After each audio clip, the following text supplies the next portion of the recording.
Hello प्यारे बच्चों, मैं ज्योति शर्मा स्वागत करती हूँ आप सबका फिर से हमारे यूट्यूब चैनल टीचर्स अड्डा एमपी पर।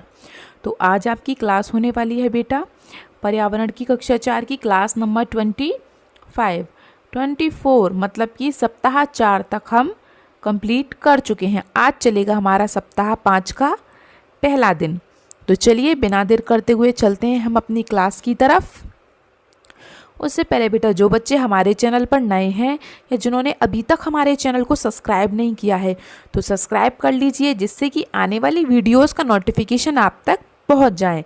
अगर आपको कोई वीडियो नहीं मिलती है तो आप किसी भी वीडियो के डिस्क्रिप्शन बॉक्स में जाएं, उसमें आपको सारी वीडियोस की लिंक मिल जाएगी या फिर प्लेलिस्ट में जाके भी चेक कर सकते हो।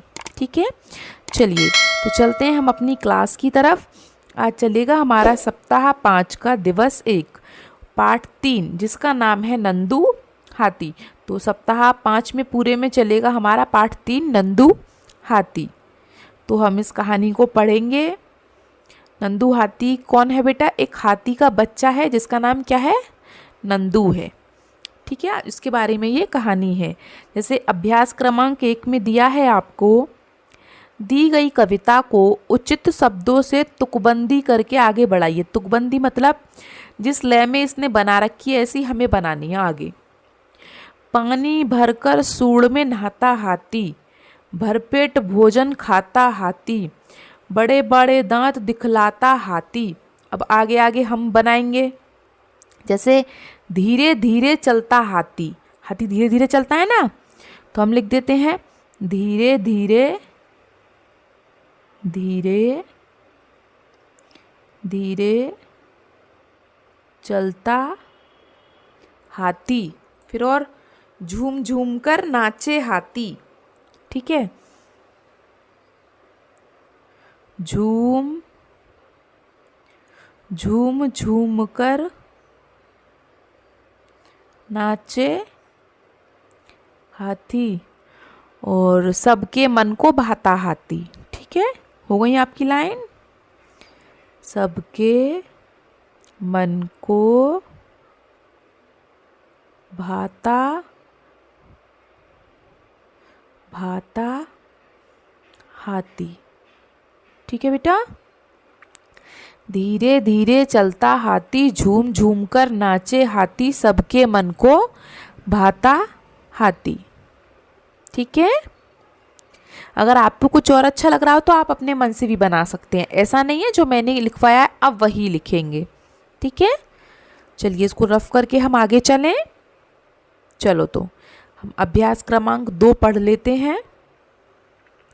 अभ्यास क्रमांक 2 कह रहा है, आज मैं हर रोज की तरह स्कूल पहुंचा और स्कूल में दिन भर की गतिविधि करने के पश्चात जब मैं घर वापस आ रहा तो रास्ते में मैंने नदी के पास हाथियों का झुंड देखा। इसमें सबसे बड़ा हथनी और आगे सबसे छोटा हाथी अपनी माँ के साथ सबसे पीछे था। वह नदी में उतरकर पानी में उछल कूद करने लगा। सभी हाथी अपनी सूंड से पानी भरकर एक दूसरे को नहला रहे थे। उसे बड़ा मज़ा आ रहा था। ये देखकर मुझे भी बहुत मज़ा आ रहा था। मैं सोचने लगा, सचमुच झुंड में या समूह में रहकर बड़े से बड़े काम किए जा सकते हैं। सही बात है, अगर हम अलग अलग रहेंगे तो हमें कोई भी आके कूट काट के चला जाएगा मार के, है ना। लेकिन जब हम झुंड में रहते हैं, अपने दोस्तों के साथ समूह में रहते हैं, तो क्या होता है, किसी की हिम्मत है जो हमें मार के आके चला जाए, है ना। तो चलिए इस अनुच्छेद को पढ़कर दिए गए बिंदुओं पर चर्चा करें। तो चर्चा कर लेते हैं। पहला बिंदु कह रहा है, दिए गए अनुच्छेद में किसका झुंड देखा गया? बेटा किसका झुंड देखा गया?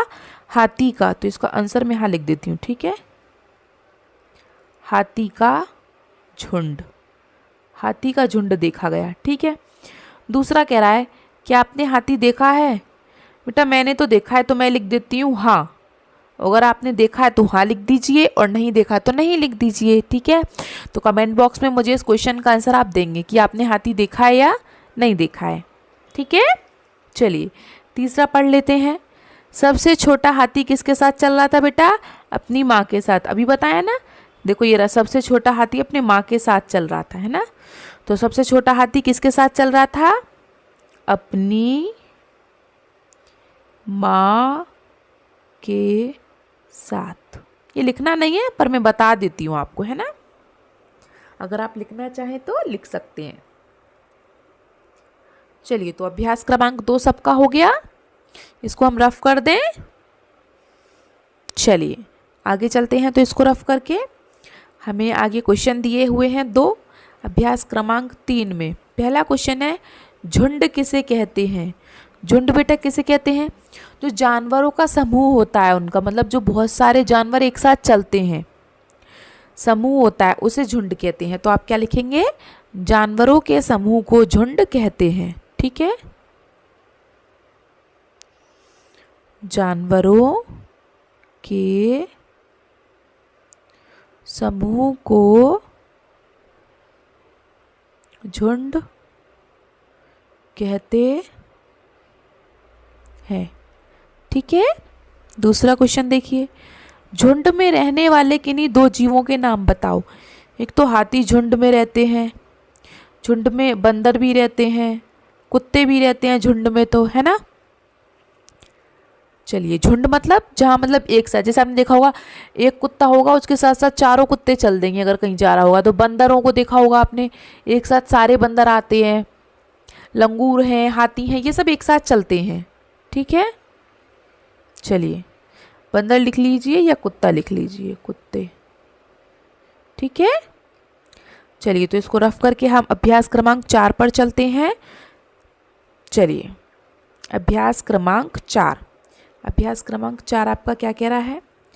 किसी भी टीम के लीडर, कोई भी टीम हो, क्रिकेट टीम हो, आपके मतलब पढ़ाई की टीम हो, स्कूल में जो बच्चे ग्रुप बनाते हैं उनकी टीम हो, तो जो मुखिया होता है, उनका लीडर होता है, उसमें कौन कौन से गुण होने चाहिए? 3 गुण बताने हैं। तो पहला गुण बेटा क्या होना चाहिए?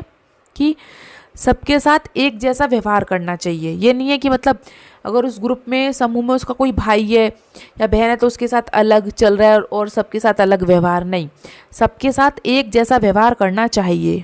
ठीक है, तो आप क्या लिखेंगे? सबके साथ एक जैसा व्यवहार करना चाहिए। ठीक है बेटा, दूसरा लिख लेते हैं, सबको एक समान मौका मिलना चाहिए। मतलब जैसे कोई खेल है, ये नहीं है कि प्रैक्टिस हो रही है तो अपने भाई को ही खेलने दिया जा रहा है और सबसे नहीं खिलाया जा रहा, सबको एक समान मौका देना चाहिए। ठीक है, तो आप लिखेंगे सबको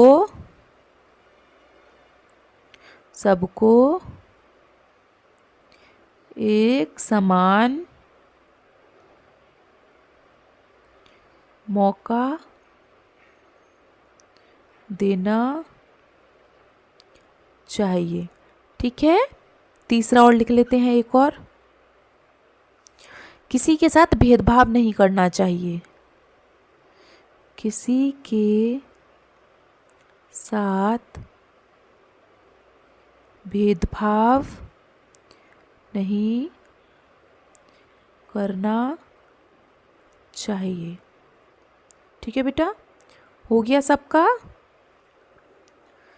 चलिए, तो याद रखना, जो लीडर या मुखिया होता है उसे सबके साथ एक जैसा व्यवहार करना चाहिए, एक जैसा रहने चाहिए, किसी के साथ भेदभाव नहीं करना चाहिए। ठीक है, सबको मौका देना चाहिए बारी बारी से।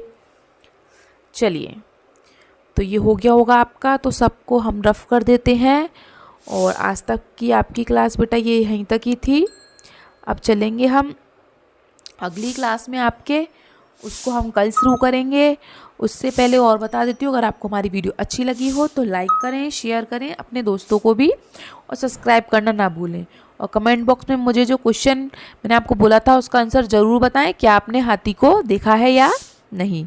ठीक है, चलिए तो मिलते हैं हम आपसे अगली क्लास में।